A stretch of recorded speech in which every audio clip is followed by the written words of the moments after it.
So this is the last formal session of the day. We'll wrap up with a few final comments from Chris Sands and myself. And we're not quite back on schedule, but we should hopefully be wrapping up by about 5:45 or so. And then we have wine waiting for us, so something to look forward to. 5:45. About 5:30, 5:45. That's a late night for you, Paul? Or I'm older than you, I think, so don't worry about it. In fact, you're not.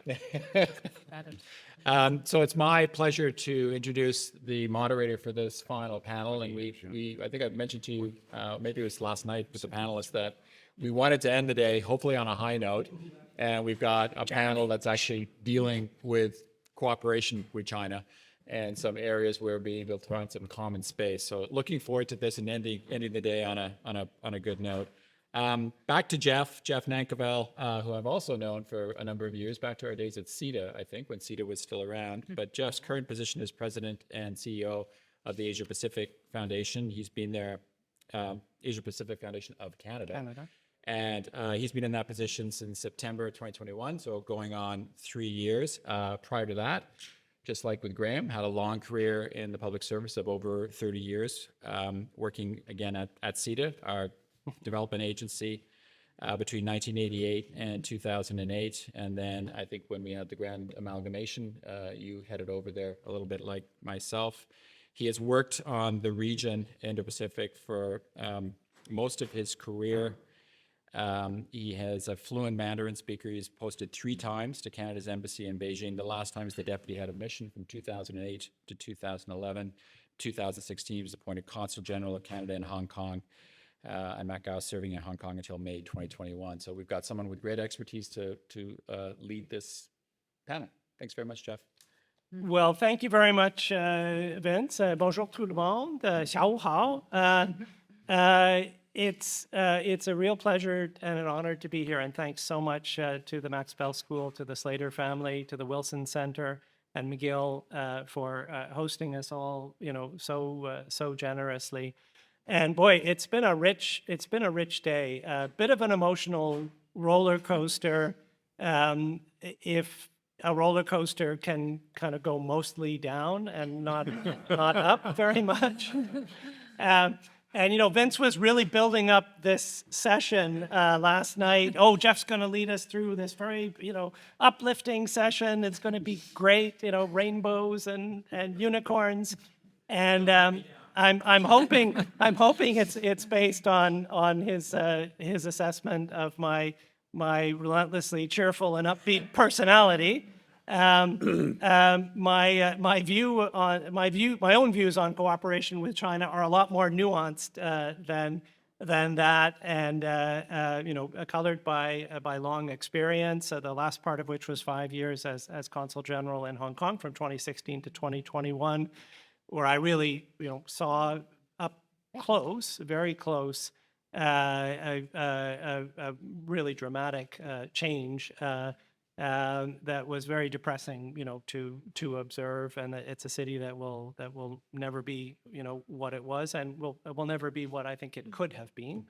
The Asia Pacific, and it might have been Vince's endorsement, could also have been from an impression that as the CEO of the Asia Pacific Foundation of Canada, I would be relentlessly upbeat about cooperation with China. And I would say about that, first of all, for those who don't know us, the APF Canada was established by an act of Parliament of Canada in 1984 to be a national public institution, separate from government, with a mandate to promote ties, mutual understanding, scholarship, engagement, trade and investment, development cooperation between Canada and Asia. I would encourage you all to have a look at our website at asiapacific.ca to see our latest work, and I think you'll see some very nuanced reporting when it comes to China, and really calling it as we see it, and looking. Our view now is we have to deal with the world as it is, not the world as we would wish it to be. And that means looking at everything that's happening without fear or favor. And myself have come to an appreciation that the bounds of cooperation that will be possible for a country like Canada with China are really set by a number of things that you have to start out with. And for me, the first would be related to preserving our own values and working towards the kind of world that we would like to see. And there's always a case on this case or that case or this year or that year to say, we should not exercise our ability to speak up when we see things, that we should look the other way, we should kind of get to the next milestone.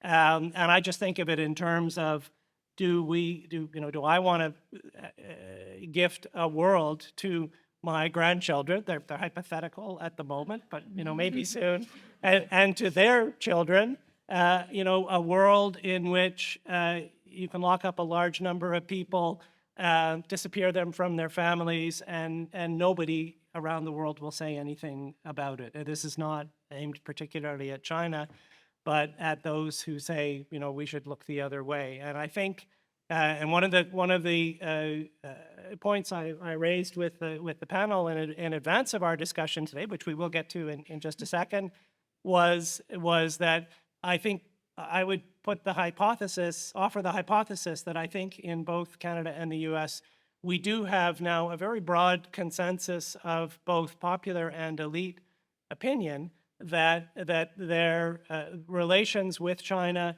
will necessarily have significant limitations. And the way I think of it is, what we can achieve in working with China will necessarily be limited by the considerations that we bring to the table that relate to our own sense of our obligations as a member of the international community to uphold standards of international behavior and basic human rights, as well as to protect our own national security and the personal security of residents of Canada.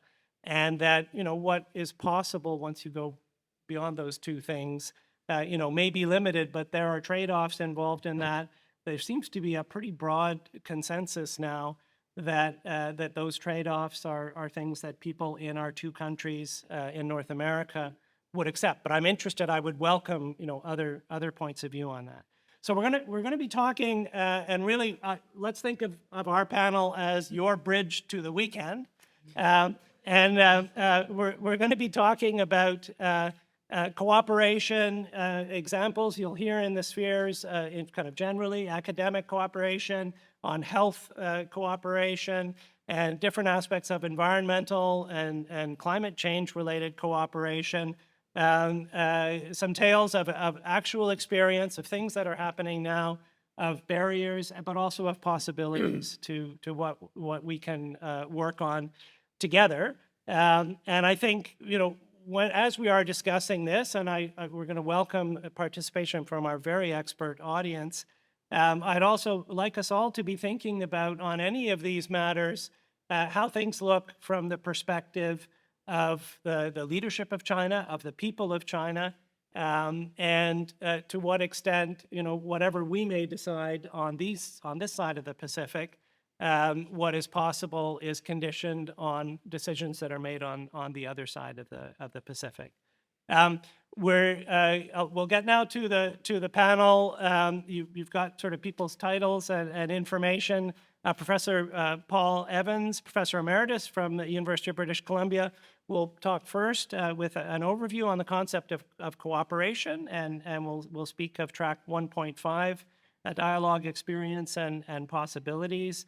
Yanzhong Huang, Senior Fellow for Global Health at the Council on Foreign Relations and a Professor, School of Diplomacy and International Relations at Seton Hall University, will speak to us about cooperation on health, the imperatives for cooperating on health, experiences to date, some barriers and opportunities. And then we're going to get Canada and U.S. alternation continuing. Sandra McCardell, who would want me to point out that has only relatively recently joined Environment and Climate Change Canada as Deputy Minister in the International Affairs branch, after a very distinguished career as a diplomat for Canada in some of the most difficult places in the world. I mean, like difficult places to live in, not just to deal with. We'll talk about the practicalities of cooperation on environmental issues.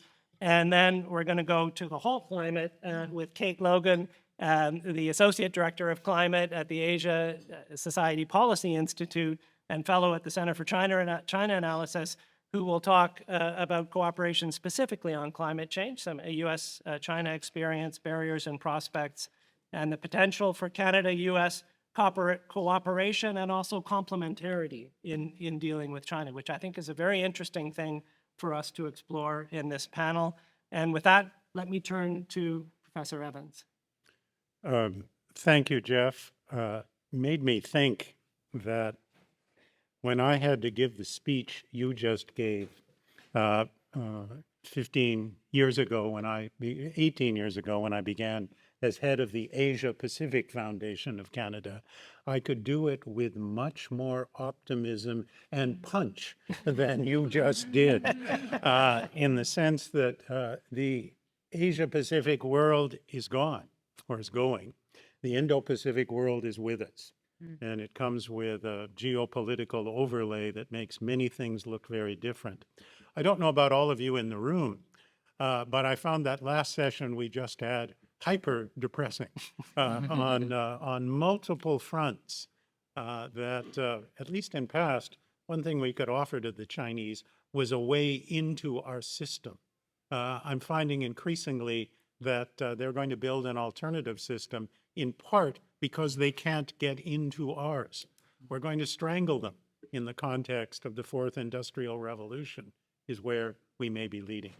In any case, I don't mean to begin as a complete downer, because today I'm going to try and make some comments about why cooperation is happening all around us with China, multiple areas, notwithstanding the specific difficulties we've discussed in some of the security, the human rights, the interference, and the economic issues.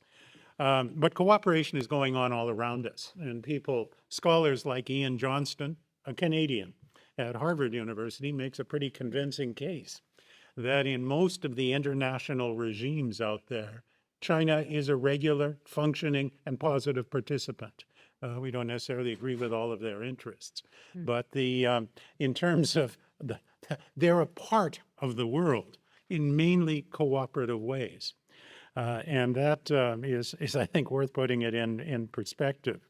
And of course, there's so many fields, which all of us in this room recognize, where cooperation with China is essential, and especially on dealing with the great issues of the day, the greatest issues, the greatest threats, which are climate change, public health, and a variety of global public goods. We need China. China needs us. We need each other. And we're going to hear more of that from some of my colleagues at the table today. I'm going to focus on a relatively narrow dimension of the cooperation project.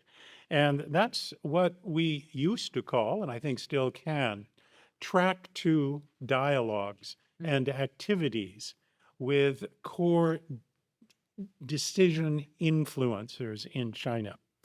And I'm going to take as my reference point in part our luncheon speaker, David Owenby, who gave us a remarkable title, A China We Can Talk To, ? Well, I'm going to say there are some Chinese we can talk to under some circumstances, and that the track 2 processes, track 2 essentially means informal ways of government, academics, experts, scientists, finding ways to discuss issues that are either too difficult, too sensitive, or just not quite ready for government discussion. They can run before them, they can run with them, but they can run parallel to formal government discussions. And I think we need a little bit more track 2, recognizing that for 30 years, Canada was pretty good at track 2 interactions with China. Some of the stuff Jeff Nankivell did was a key example of the kinds of, in multiple areas, where we worked with the Chinese. My working with the Chinese for 15 years was on the subject of cooperative security. And it meant working with people from the PLA, people from the Ministry of Foreign Affairs, think tanks, all in all about 40 different Chinese who we talked with about the cutting issues of the day: multilateral cooperation, some elements of confidence building, the agenda of the Asia-Pacific era. And that was just one example across hundreds of Track 2 activities that Canada and other countries ran with Chinese, with some positive results. That creek has run dry. The Canadian capacity to do Track 2 now with China is extremely limited. A lot of it froze. There was COVID. There's the Three Michaels affair. There's a shift in political attitudes. And on the Canadian side, we face an environment on Track 2 that can still be considered as hostile in public media, some parliamentary circles.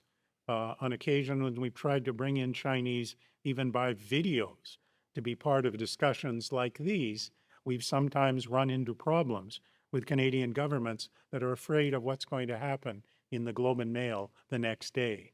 It's a lot easier to talk about China than with China now in our country. It's also a problem from the Chinese side. And with reference to Canada, my initial discussions recently have been, not that we dislike you guys, but we're not sure how much independence you guys have at this stage. You know, we used to think you were special. We could do some things with you, talk about subjects that were impossible to talk with the Americans about directly and informally, although there were many, many U.S.-China discussions. They said there could be something special talking with you guys. Well, the question now has been asked, what are your interests now in getting back into Track 2 with us on cooperative security issues? And what can you bring to the table? What, in the metaphor that was used earlier, in the potluck, the Chinese ask us that question now in a way they didn't before. So I think we got some challenges there. But let me suggest there's 2 or 3 areas that I think we can push pretty quickly and potentially with constructive cooperation with our Chinese colleagues. The first of them is on universities. And it's on exactly what we were discussing this morning around research security issues. We have had pretty fulsome discussions in Canada about what these are going to look like. We haven't had discussions with Chinese colleagues on what are going to be the red line areas, what are going to be the guidelines we're going to have to live with, how can we make them work with you as best as possible. So I think we may have a possibility on that because it'll connect into the science and the STEM areas in particular. I think a second area where we desperately need these are in the context of the Arctic and definition of what the challenges are in the Arctic and how they can be managed in the context of shifting opinion in Canada and the United States about this. And the third area is on managing maritime resources, an area of Canadian spectacular mismanagement for a period of time, and in an area in which we had had 15 years of experience with China on managing potential conflicts in the South China Sea. There's others, but those give an example. How does this relate to the U.S.-Canada relationship? Well, we need a division of labor. And that division of labor is going to be, there are some things we should be able to talk to Chinese colleagues in an intense way about that American friends can't or won't. Increasingly, as they see our interests converging, that becomes more difficult. But we do need a division of labor. Canada can offer on certain topics angles that are of value. But second, we need communication of results. The Americans are ahead of Canadians in Track 2 right now. Aspen Institute has had a recent gang over. The CSIS, not our security agencies, have started discussions on, on the university context and the challenges ahead. Americans are ahead, and we need a way to communicate with them.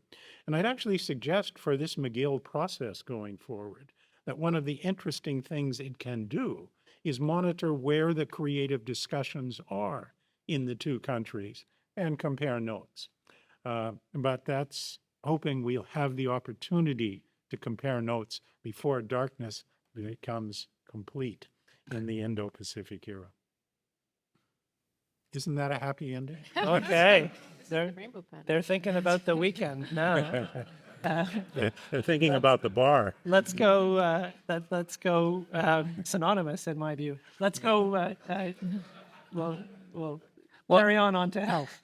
Well, I wish I could bring a sort of a more upbeat, message here when we talk about U.S./Canada cooperation with China over global health or health security. We know that the U.S. shares with Canada, right, the concern of pandemic prevention, preparedness, and response, called PPR, right? Because after all, the Toronto was the epicenter of SARS. That COVID, actually caused, I think, more than 51,000 deaths in this country. And Quebec happened to be the province with the most COVID deaths, right? The 1/3 of the COVID deaths happened here. And then we're talking about the next pandemic. As the WHO Director General, right, Tedros said, the issue is not, if we're going to have the next pandemic anytime soon, it's like when, right? The H5N1 outbreak in the U.S. already, raised this concern about maybe another pandemic is looming on the horizon, right? So when we talk about the pandemic, the PPR, the pandemic preparedness, prevention, preparedness, and response, a lot of areas that we can cooperate with the Chinese, right? The information sharing, including disease surveillance, right? Biosafety and biosecurity, right? Development of vaccines and therapeutic means, the coordination on the travel and trade restriction measures, right? The supply chain resistance. There are a lot of things, right, that could lead to a win-win, right? But during the pandemic, we know neither U.S. or Canada was ready, right, to cooperate effectively with China. There was this failed deal with China in Canada, right, early in the pandemic, to produce made in Canada COVID-19 vaccines, right? In the beginning of the pandemic, the U.S. offered to send epidemiologists to China. China never responded positively. And even today, there's still no serious talks with Chinese, on how to improve global health security, right?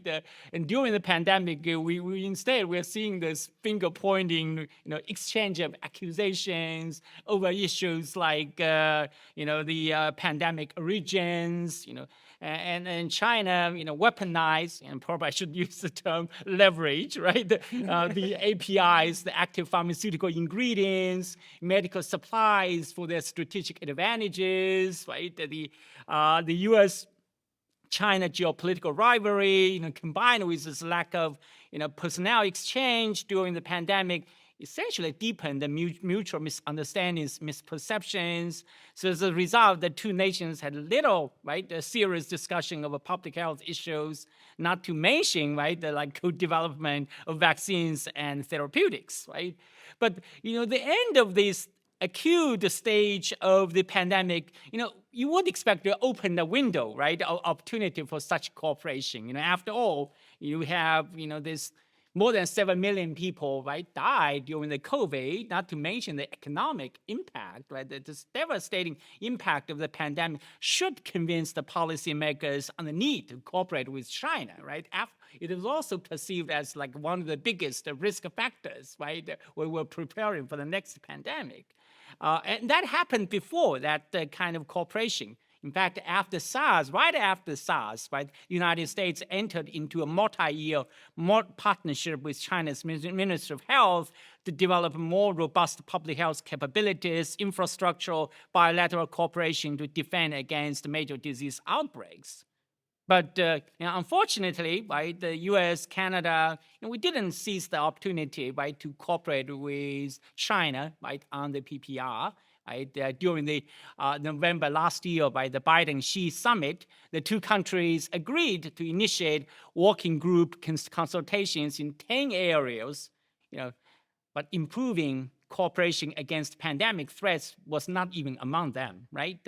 So the question is, why is that the case, right? You could point out certainly right now the pandemic's becoming like a forgotten one, right? We are moving from pandemic fatigue to pandemic neglect, right? That is happening in the U.S., I'm sure in Canada too, and in China it's like it's the same situation but different reason, right? Because in China it's this the zero COVID fiasco, right? That they sort of they did not want to mention, right, that the COVID anymore because it's connected with the prestige and legitimacy of the regime, right? Because they're mishandling of the pandemic. So. And in the U.S. too, right, as some of the politicians pointed out, now, with that pandemic neglect, the only way to bring to attention to public health is to frame it as a security challenge, right?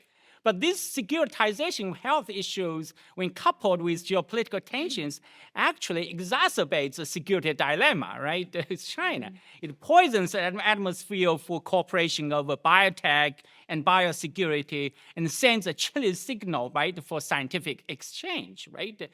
We are seeing this securitization or over-securitization occurring in China, the United States, and in Canada, right?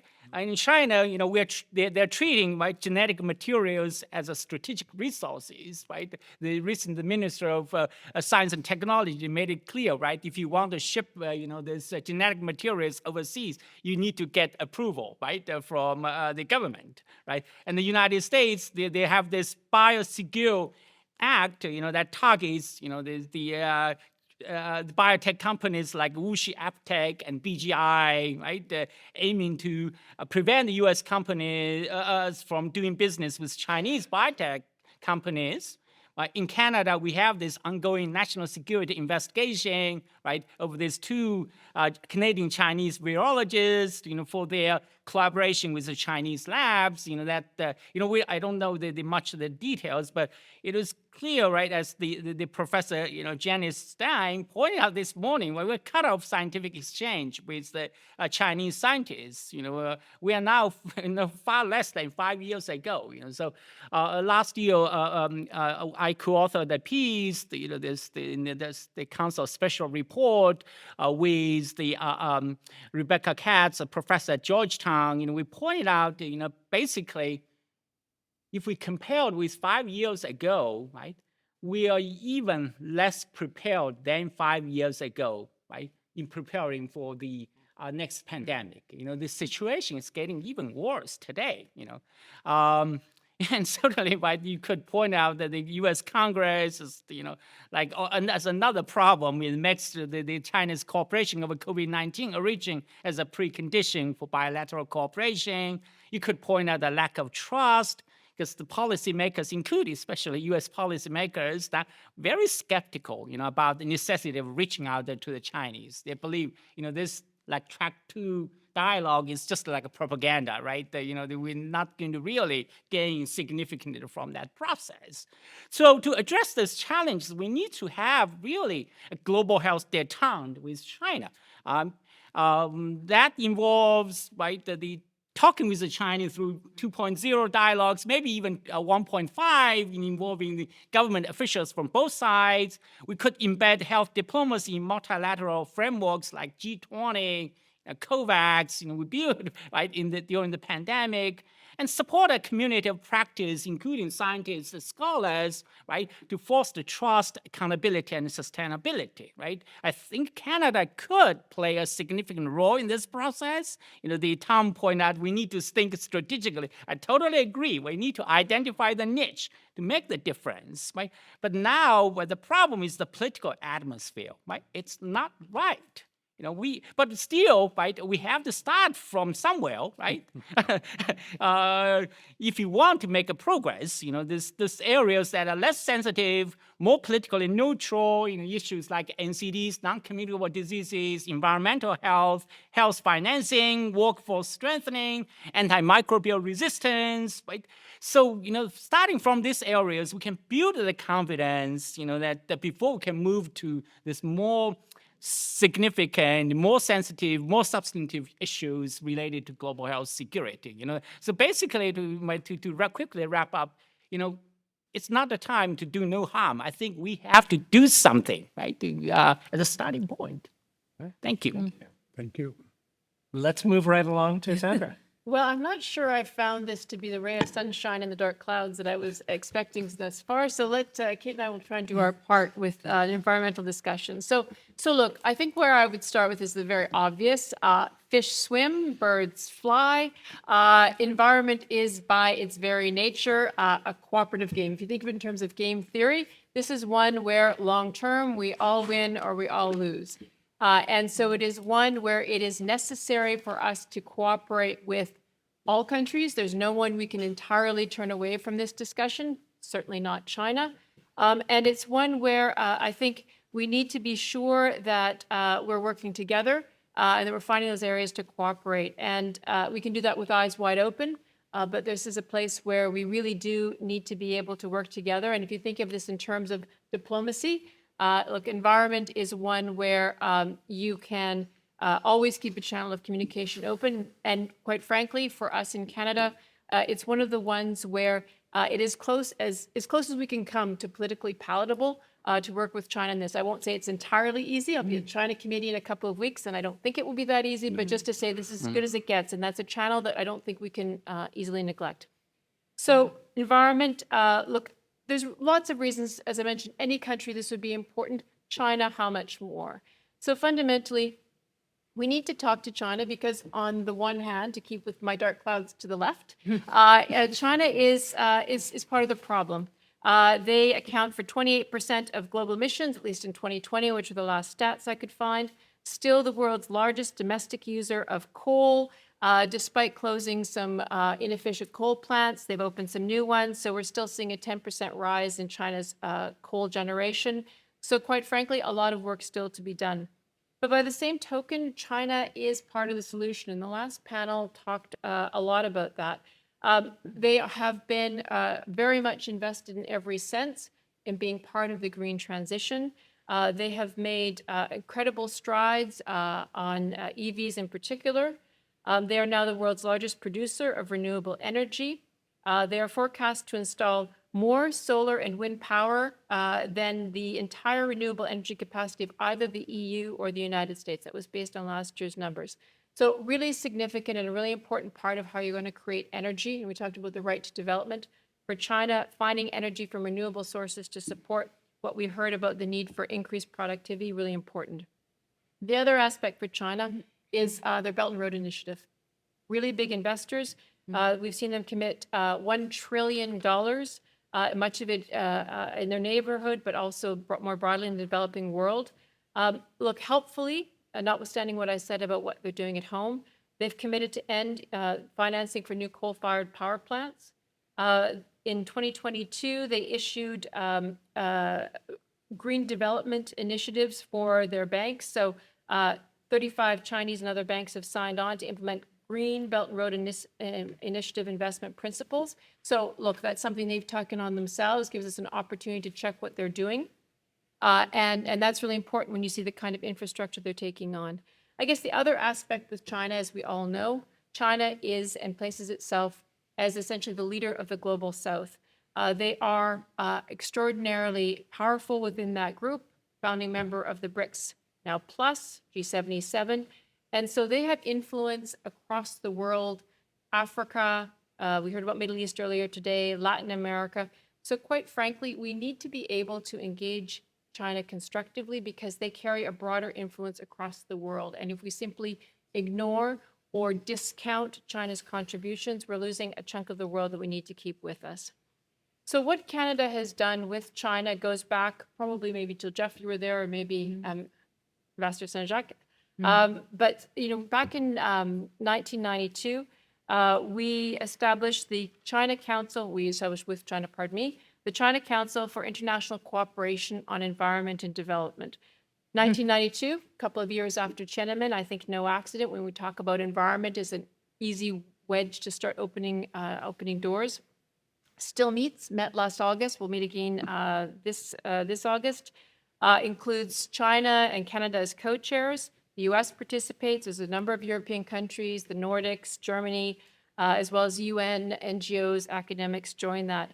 And what that is makes research-based recommendations on policies related to climate and environment. These go to China's State Council annually. And look, there's certainly, as most things, lots of ideas that float around, but there is a clear link with what this group has recommended and China's decision to ban single-use plastics and for setting its global greenhouse gas emission goals. I think for Canada, probably the high watermark of our ability to cooperate with China was the COP15, which took place in this city. For those who don't recall, it was a rather surprising achievement done on short notice. Canada was the host, China was the president. This was during the two Michaels. It wasn't obvious that that was going to be a great success. And yet China and Canada were able to work together to land the Kunming-Montreal Global Biodiversity Framework, which certainly I think was set a certain milestone on the international agreements on biodiversity. But importantly, and certainly something the U.S. remembers, and I'll come back to that at the end, the financing question, really important success in acknowledging that there will be financing from all sources, including domestic, international, public, and private. And I'll come back to that in just a second. So that, I think, quite frankly, has really forged a close relationship between the two countries, and notably between the ministers themselves. Sometimes we forget there's humans involved, and their personality and their ability to work together and trust each other is super important. We also have our part, we chair with the European Union, so trilaterally, the Ministerial on Climate Action, MOCA. Interestingly, and the U.S. is present by its absence, this was a group that was established in 2017, which was the year that then President Trump announced withdrawal from the Paris Agreement. And so other countries kind of stepped in and said that we needed to have another forum to drive climate ambition. And so that it continues to this day. Look, I'd say in terms of what we can do with China, a number of areas. We'll continue to work, and I think we need to, on the biodiversity element. This is a soft entry point with China, who's against birds and fish. On climate, and I'll come back to that in terms of the U.S., but we have some key milestones coming up in terms of the next climate finance targets and on countries' nationally determined contributions, so their self-identified target for reducing carbon. And just last week in Ottawa, we hosted the fourth round of negotiations for a plastics pollution treaty. And that's one that's going to be kind of that third part if we consider Paris for climate, including Montreal for biodiversity, and then something finally for pollution. How we can work with the United States and with China? Look, I think a couple of things. I think we've identified some of the areas that are going to be important going forward. I'll leave others to speak of things they're more challenging, like the supply chain for some of the materials for the green transition. But what I would say is that there has been a really interesting kind of ability for Canada and the United States to align on how we cooperate with China. So I gave the example of COP15. This is one where we developed and forged that really strong relationship with China. We have been able, I think, to balance off some of the really important big gestures from the United States and China. So what I would say is that the United States and China, big players, are important for setting visible global targets and ambition. And the special envoy for climate, John Podesta, just met with his new Chinese counterpart yesterday. So that's an important signal. They'll go into the G20. What they say about some of those carbon targets will set a tone for the rest of the world and their level of ambition. There's important big signals that those players need to make. What we can do as Canada is I think where we have a niche with the United States is find quieter, lower visibility ways of collaborating. And I think where we work best with the United States is where we align those efforts strategically so the U.S. can make some big gestures. I mentioned that financing question. I think there's an interest in Canada quietly playing a role on some of the next new numbers we need to come up with to finance green transition globally. And I think that's where the United States will be looking to Canada to use that relationship we built with China to deliver something that's not only good for Canada and the United States, but quite frankly for the world. Okay, now we're on a better track. And let's come now to Kate Logan. Great. So I'll do my best to continue the track in the more positive weekend direction. Although I will start by noting, I know we're ending on climate change, so also an existential issue that's increasingly pressing. So we also should probably acknowledge that, oftentimes climate change does get put in the cooperation and sort of end of the day bucket, but it's also this increasingly existential question as well that deserves to be addressed head on. So I'm really glad that I'm going after Sandra because she also brought up a number of areas that I think I'll complement in my remarks, which will focus on giving a bit of an overview of how the U.S. has approached cooperation with China on climate change, talk a little bit about some of the challenges, especially in the external environment, that are new to the situation in terms of why that model might need to be rethought a little bit going forward. But then also sort of similar to the way that Sandra ended, some opportunities in how we can address some of those challenges, especially from a US, Canada, China perspective, which I thought in particular as someone based in the US who focuses so much on the bilateral relationship was interesting for me to consider that trilateral dynamic. And I really appreciate this conference as an opportunity to do that. So just taking a quick step back, I do want to start by just setting the tone of where we are from a climate change perspective. So the Paris Agreement was agreed in 2015, so we're almost 10 years into its implementation, and it sets a goal to limit post-industrial global temperature rise to no more than 1.5 degrees Celsius. The science says that we are already starting for periods of time to breach that 1.5 degree goal, so we haven't breached it in the sense that breaching it means consistent temperatures past that goal to limit temperature rise to no more than 1.5 degrees Celsius, but we are already sort of at that point. So it's really important to keep that in mind in terms of the urgency of the issue. And also from an economic perspective, there's a recent study showing that the damages from an economic perspective of climate change by about 2050, if not addressed, we're basically on track for those damages to be about 38 trillion per year, and that's sort of the mid-range.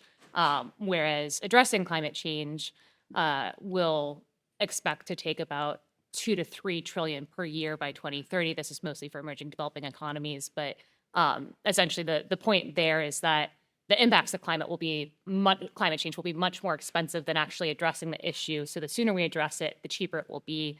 And that's not to mention even the human and other tolls that come along with those damages as well. So in terms of the structure of the Paris Agreement, it's premised on countries putting forth their nationally determined contributions and updating those contributions every 5 years. So we're getting to the next cycle in 2025 where countries are set to update their contributions. And from a China perspective, this is really important because China has committed to peak its emissions before 2030 and hit net zero emissions by 2060. So its next target will go out to the year 2035, which means for the first time, China is expected to put forth a contribution that actually includes absolute emissions reductions.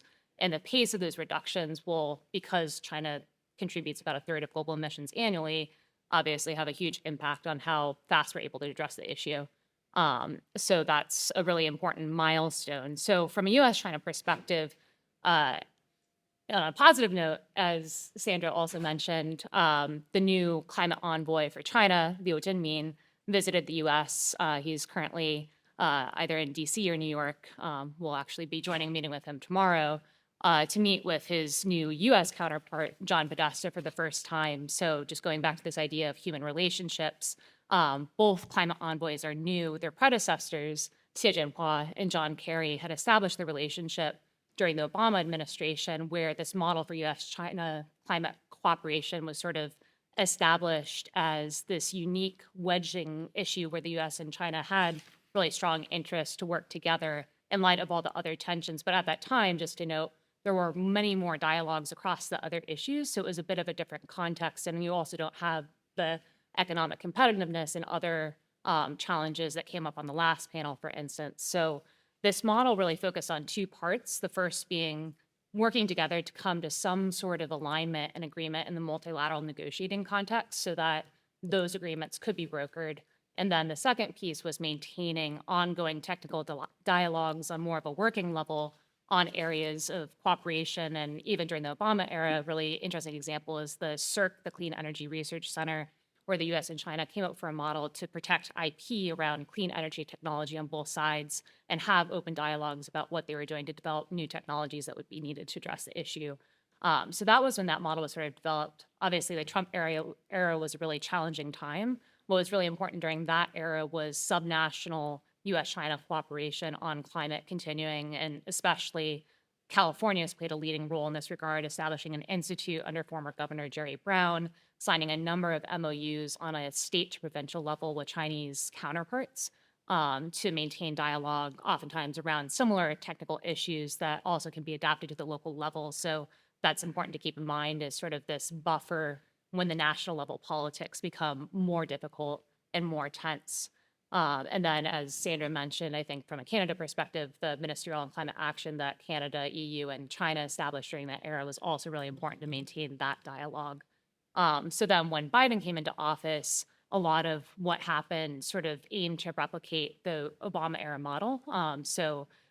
He appointed John Kerry, the former Secretary of State, as the US presidential envoy, so a new position entirely, which prompted China, again, speaking to the importance of personnel, to bring back Xie Jianhua, basically so that Kerry would have a counterpart on the China side to talk to about these issues. And during the COVID era, the US and China have been able to put forth not one, but three joint statements on climate change. So two in 2021, including one during the Glasgow COP, as well as one last year, the Sunnyland statement that was agreed a couple of days before Biden and Xi met at APEC. But I do want to talk about some of the challenges to this model as well, because it's not been without a lot of road bumps. So I think one challenge is that it's very much focused on parallel cooperation as countries are implementing their own climate commitments, but it doesn't create sort of a mutual shared goal. So one of the big challenges was when Nancy Pelosi went to Taiwan, China responded to that by suspending the government-to-government dialogues on climate. So Kerry and Xie were unable to meet in an official capacity during that time, and that was in the lead up to the COP climate conference in Sharm el-Sheikh. Certainly challenged that relationship. And the working group that met today for the first time, it was announced back in 2021, but because of some of these geopolitical tensions and actually getting it off the ground, that technical cooperation is exposed to the geopolitics more and more so. So I think that's certainly one of the issues. And then also from an economic competitiveness perspective, now that the US is implementing its climate target through the Inflation Reduction Act, which is an industrial policy, as was mentioned in the last panel, China is the world leader in a lot of the clean technologies that the US is trying to compete around. So there's competing incentives. And on one hand, you could have a race to the top scenario, but it's not looking like that at the moment. And instead, you're getting all these issues around climate and trade intersecting to the point that both the US and China are trying to address those through the WTO and other means, but it's really hitting at the speed of the transition. And some of the analysis says that it will increase the cost of the transition by around 20% if Chinese products are not used. So those figures I raised earlier, also from a climate perspective, it'll just make things more expensive. So where to go going forward?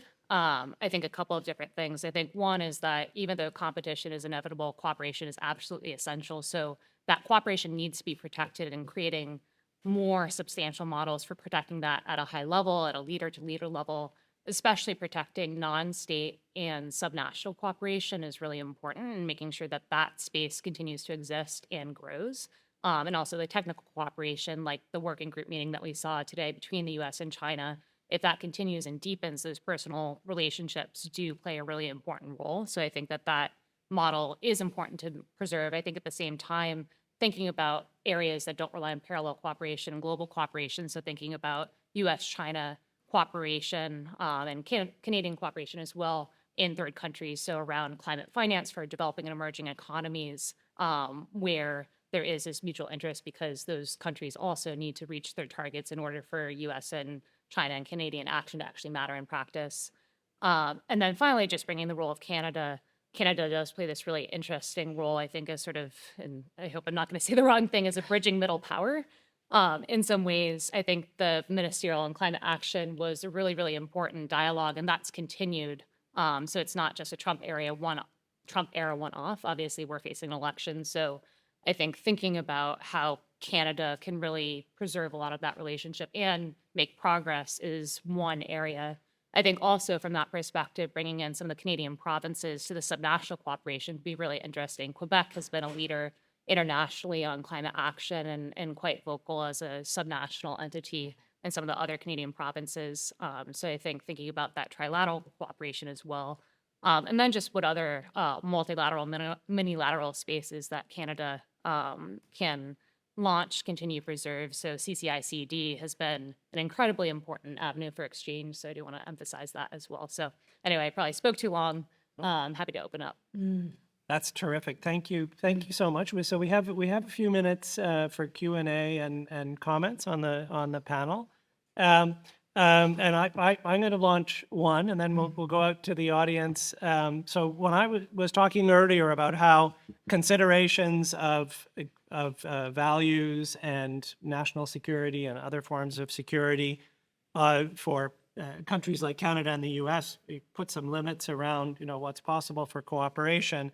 I didn't mean only that these are limits we would put on ourselves. What I mean when I say that also is that what we do in those spheres will cause China and its leadership to put limits on what it's prepared to do with us. And I'm struck by a conversation I had recently with a Canadian university president, who was explaining how we find ourselves in this situation now where university to university cooperation, is highly problematic in a number of areas. And basically you have, he said on the Canadian side, we're probably going to limit ourselves more to the social sciences.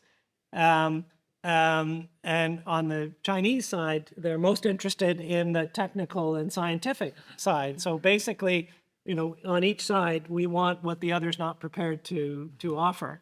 And obviously we need to kind of find our way through that. And I have a sort of thought exercise for the panel and also for the room. If we had a gathering of 100 Chinese experts in Beijing for a seminar on China, the United States, and Canada, opportunities for cooperation with the United States and Canada, what sort of things do you think might come up in terms of where a group like that, our fictional counterparts, where would they see what would be the imperatives, what would be most important for them, and where would they see opportunities and limitations? So I'll give the panel first crack at that, and I don't know, Paul, if you want to take a shot at that. Yeah. How many people did you say you want to gather? 100. 100 that might be able to spell China and Canada and the United States all at the same time, sort of thought through this. Probably not too many. And if in the groups I spend most time with, the question would be asked, why not just call it China and the United States with Canada attending? And I think I push back on that idea pretty strongly based on history, but not necessarily based on present calculations. A second question that I get from Beijing friends is we understand there's going to be an election in the United States. Something new is coming. We understand there also will be an election in Canada. And do you think your new government is going to be supportive of even some of the things that have been set up as collaborative exercises with China, including the Environment Council, but particularly the Asian Infrastructure Investment Bank? Is it going to survive an election in Canada? And those other questions. So I think we've got to do a lot of work to prepare an outline for our China friends on what might be distinctive and valuable in a new Canadian initiative. When we got lucky in an earlier period, when people like Wang Yi, Fu Ying, and a number of others chose Canada as their partner in the discussion on multilateralism, it was facilitated. It took a lot of work by Canadian diplomats and academics, but they made the call. And at this stage, I don't see many of them ringing our number. Maybe I'm mistaken and our diplomats can tell us otherwise. Others from the panel? I think it depends, who are participating, right, in those meetings. You have, certainly, right, if you have like 100, like pro-government, experts attending, they're going to finger point at, U.S. for being not cooperative, not confident, right, causing all the troubles, and then Canada, for being like followers of America, like. I think they won't use the term running dogs, but but they are losing independence. That's the term they're going to. But even that may, I think they would agree, right, that there are areas, there's converging interests. There are areas, that the common challenges that we need to deal with, and we need to deal with seriously, right? We need to create a mechanisms. We need to create this, the working groups, right, to cope with those challenges. But what I find is this again, this from my own experience, like when. You probably talk about the 2.0. I was this co-chair of the China Working Group with the CSIS, the commission. This is the old name, the Commission on Global Health Security. We're trying to create this track 1.5 dialogue with China. They call track 1.5 because not just involve scholars, scientists, but also the senior level government officials of both sides. Initially the Chinese seems to be enthusiastic about that, but when I don't know whether I should volunteer information, but it seems to be that the U.S. government side there was a lack of interest. So this turned out that never happened. That kind of dialogue.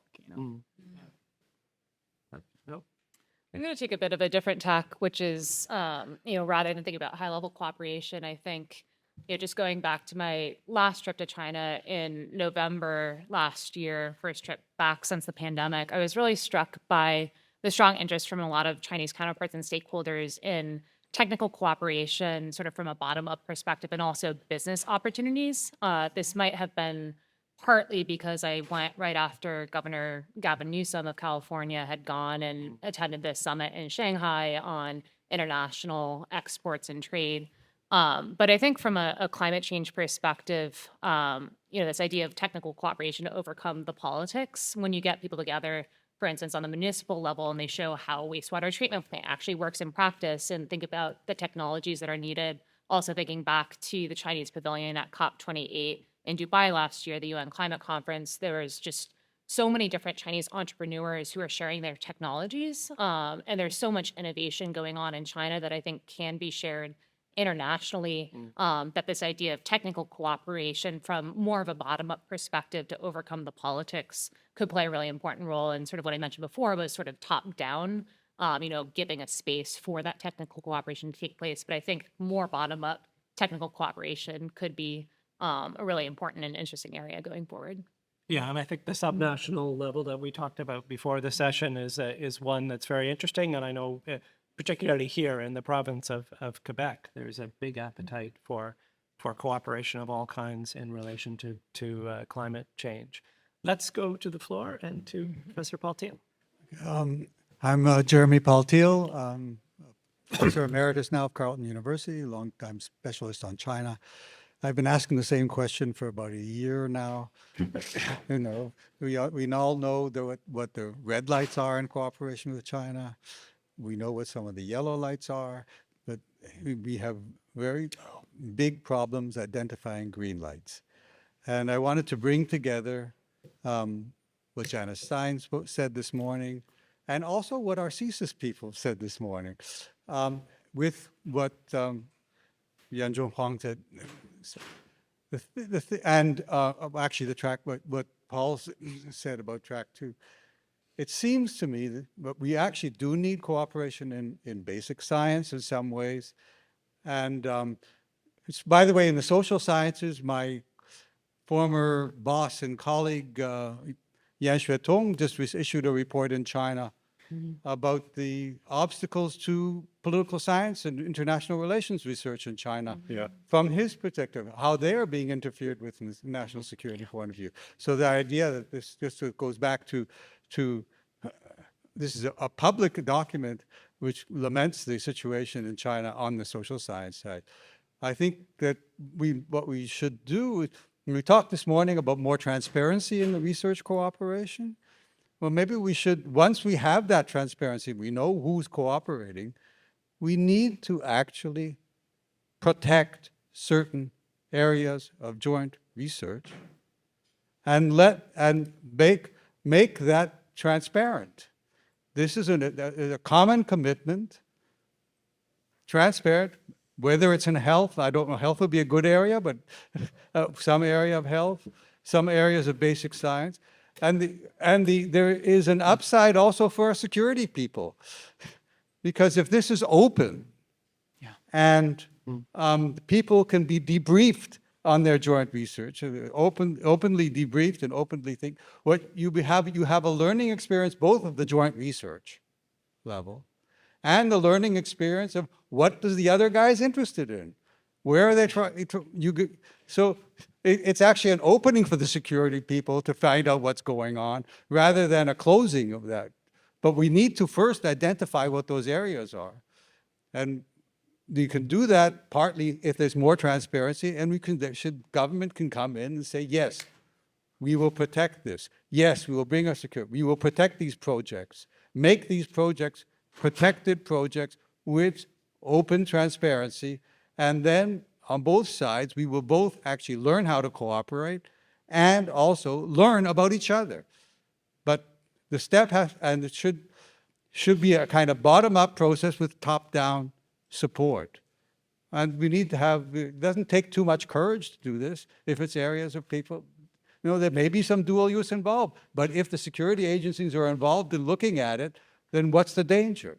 Yeah, I completely agree with that. This transparency, protection, the joint access, the access of joint research. You might have heard this recent deal of Dr. Zhang Yongzheng, who's the first to publish the genetic the genomic sequence of the SARS-CoV-2, right, the virus causing COVID-19, right.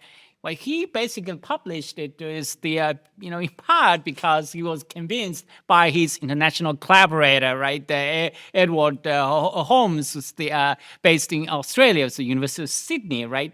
It's just an example, right. This how this transparency, right, the joint this access of joint research is so important because we recognize how that sequence help us develop therapeutic means, right, the development of the vaccines. In the meantime, if lack of transparency, right, this especially when you talk about in my field, for example, you're conducting this research on the high-risk pathogens, without transparency, right, you're going to invite dangerous suspicions, that actually make the cooperation, not just the cooperation less likely, but it's also going to exacerbate the security dilemma, that that causes even more problems in the down the road. So maybe we could have a U.S. Canada initiative looking at particular areas of basic science where we can have cooperation with transparency. Exactly. Yeah, Paul, you. Yeah, I do. We don't need to overstate the restrictions that exist on academic cooperation between Canada and China. The guidelines are pretty carefully crafted such that they identify certain sectors, research sectors, as potentially sensitive. And they also identify certain institutions in China as sensitive. And when the reviews are triggered is when both of those come into play. Sensitive subject at a bad institution. And so we actually have a moment in which I think the scientists, many of them do want to continue. But the challenge is the chill on China research, primarily among people of Chinese descent. It's our professors of Chinese descent that are most nervous about this era of securitization. They're not alone in it. And that's going to make it difficult. One thing that is also making it difficult, Jeremy, is to say that if we have an agreement on a field that is wide open right now for that kind of cooperation, is it going to be open in 6 months or a year? This idea that we've bought into, that we're going to have small fields with high fences around them, is breaking down almost before our eyes. This is no longer just about high tech in specific chips and other things. It's in biotech. Green tech is being mooted in the United States as an area of strategic danger. I've got two people standing up, and not because they're going out the door, but because they're at the microphone. So if we may, maybe we'll take the two questions in sequence, and then some final words, because we're just about at our time. So we'll take the first microphone. Sure, thanks. Hi, I'm John Stewart from the McCardell School. Kate made 2 points that were absolutely dead on. One is about the necessity for going technical with the Chinese, and the other is about how trade policy is working at complete cross purposes with essential green technologies like EVs, batteries, solar panels, and so on. So I can suggest a basket of technologies, a basket of areas that we could cooperate in, but I don't know much about China, so I want to know what the panelists think of this. It's nuclear. I was policy director at the Nuclear Association for 10 years. So think of the areas. There's nuclear for decarbonizing electric power, which China is already doing in a colossal way, which Sandra did not mention. But that's the quickest way you get off of coal. You don't get off of coal fast with solar, right? You clear the air over Beijing, which is their immediate interest, is air quality and human health. There's micro-reactors, which Canada is interested in for remote communities. You can avoid an EV-type adversarial approach and get these things out there, clearing the air worldwide. You can do science and technology on extremely advanced reactor types. You can do small reactors for marine propulsion, which will get you off of bunker fuel in the marine fleet worldwide. Colossal potential. It's been demonstrated since the 50s in submarines in 9 navies. There's no reason on God's green earth why we can't be doing that, but we never talk about it. There's best regulatory practices. Canada has the best nuclear regulator in the world, or one of. We can lead that conversation. And who knows, maybe Canada could lead a conversation into non-proliferation and weapons limitation. So what do you all think of that? What would you add? What's wrong with that? Okay, let me go. We'll just take the last question, and then we can address both. Great, thanks. Thanks so much to the panel. I have a question, I guess more for Sandra and Yanzhong, around how big we should go in our thinking about cooperation. So I was very interested, Yanzhong, when you were talking about how to cooperate over global public health. You talked about the G20. You talked about some bilateral relationships. We have right now going on in Geneva negotiations around a new pandemic treaty. And that is at the biggest multilateral level. And from my understanding, but I'd love to hear from you, the Chinese position in what has become the fault line in the exact parallel of climate is that it wants to support the developing country claim that in order to play ball in sharing pathogens and getting involved in surveillance, it wants money to build public health capacity. Similar to climate, we promised in Paris we would provide billions of dollars to the developing world, and that is still the fault line, right? So what we have are two processes, while they're still going on, in some ways, I'll overstate it, it's a dance that is not going to have real results. And so I'm wondering, how big should cooperation go on global public health? What we're seeing in climate is a move towards industrial policies, much more narrow clubs of cooperation, not at the big multilateral level. Would you agree with the same in global public health? And where then does the hope lie, if not in this process in which there has been 4 years of investment after COVID-19 in a pandemic treaty, and it could fall apart next week, right? Where are we if that falls apart? And where's the hope for cooperation on global public health? Okay, we'll give you about a minute each because Vince has a schedule to keep. You want to go first?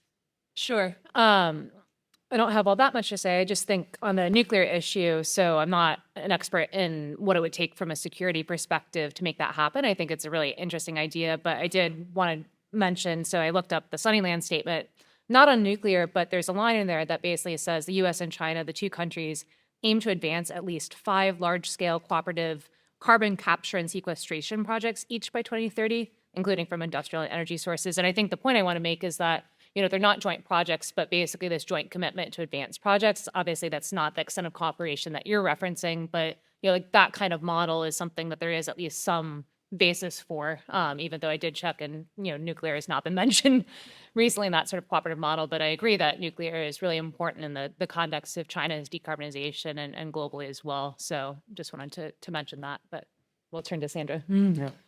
Yeah, a couple of things. So I'm not also an expert on all those areas of cooperation that you put out, which sound really interesting. I think my immediate reaction as a non-expert is I think the concern around the intellectual property, if you cooperate on sort of emerging technologies with China, but others will know that better.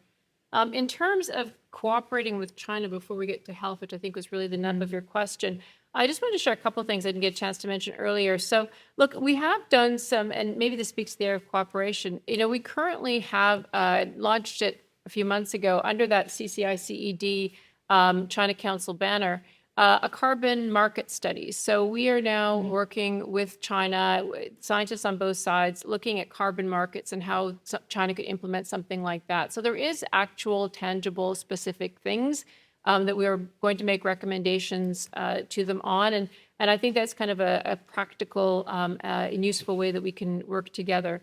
On other things, I would say that, it's interesting. One of the things that I think, this whole day, demonstrates is that what our relationship with China requires is, quite frankly, a bit of nuance. We have to, walk and chew gum, or I'm sure there's a better, more beautiful analogy than that.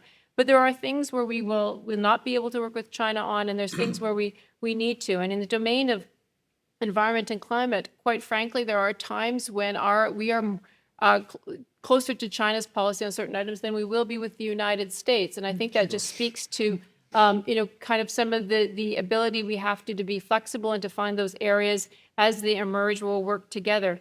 I mean, one interesting thing as well, just in terms of China, I'll maybe close on this, is when we look at how we cooperate and where we don't, I mean, there's a really interesting sort of need to look at the global south with more granularity than we often do. So, for example, we work very hard with the small island developing states to encourage them to speak up when China is in the room, because China has access to that climate financing that Kate was mentioning. And yet these small island developing states, so desperate for it, are really hesitant to speak up and sort of put themselves in front of the line for the climate financing, and we're constantly encouraging them to do this. So the conclusion, I would say, is that there is lots of scope for us to work on climate and environment issues with China, with the United States, with others, but we need to be able to be flexible and I think adapt to the opportunities as they emerge. I don't think we can look at it in single blocks. Yeah, I second Sandra, so that we need to be more flexible, right, in this potential cooperation with China. Because if you think about historically, right, China's identified itself as a developing country, sort of like a, with aspiration to be a leader, right, representing the so-called global South. And now, they are, feeling more alienated by the Western countries. So they have more incentives, right, to sort of compete for the so-called swing states, or in the Mao era they have a term for that called 中间地带, right, intermediate zones, right. This actually sort of poses a challenge, but for global governance, that is when you're accommodating, right, China being a leader representing global South, it will be, challenging for it to, right, just basically, right, the change its attitude, accommodating interest of the Western countries, that becomes even more difficult nowadays, so if you want to break the impasse, if you want to, make some progress by improving global governance, you have to be flexible. You have to be willing to make compromises. This is we saw by decades ago when they were negotiating, for example, access on treatment of AIDS drugs, right? That China's other developing countries one block, by the U.S. on the other, but eventually, there was a compromise because the U.S. by the other Western was willing to make a compromise. Now in the negotiation of the pandemic accord, I think we are facing a similar situation, right? Unless we are willing to be flexible, unless we are going to make compromise, there is going to be deadlock. There's going to be, now people are talking about neo-collapse, right, of the negotiations, before the Water House Assembly, right, later this month. Yeah. And I would add, when it comes to the mantle of leadership of the Global South, I'll mention a word that hasn't come up yet today, but it's India is making a major and very explicit bid to kind of surpass China in that regard. Paul. Thank you to Mr. Stewart for your list, and I can't respond on the individual parts of it, except on the last one on nonproliferation and arms control. That used to be a subject area 20 years ago where we had extensive interactions with China at multiple levels, mainly through our global affairs, DFATE in those days, and Department of National Defense, but also a lot of academics. And we used to do regular discussions, some of them up to the ministerial level on our side, participating in those discussions on what arms control might look like. We did it bilaterally, we did it in the context of ASEAN. To take on that kind of subject demands a national agenda that is clear, and where Canada stands on some key issues. And I do think we have positions, but I don't think they're positions that at this stage are ones that we want to put forward fully and publicly on some issues. So I think that one's dead in the water. Nuclear safety issues maybe is something where NRCan or others could take it up. But I think we should, I know we have to wrap up, Jeff, and I feel badly because I asked for this session. And I think that I don't want our leaders to think that we have not done our best to try to be realistic about the context we're in, particularly in an era of 2 elections coming up.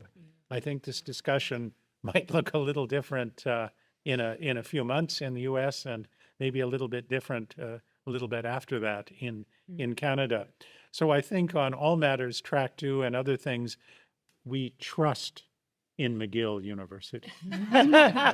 We trust in the Wilson Center to keep us in mind when those just right topics come around for Track 2 discussion.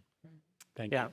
And you may place a little trust maybe in the Asia Pacific Foundation of Canada. You guys are, you're in the Indo-Pacific era. You can't move. You're handcuffed. So a closing thought, former Ambassador Guy Saint-Jacques made reference to a period in time, the late 1980s, early 90s, when Canada was dramatically ramping up development assistance for China. Various people around the room have worked in these programs over the years.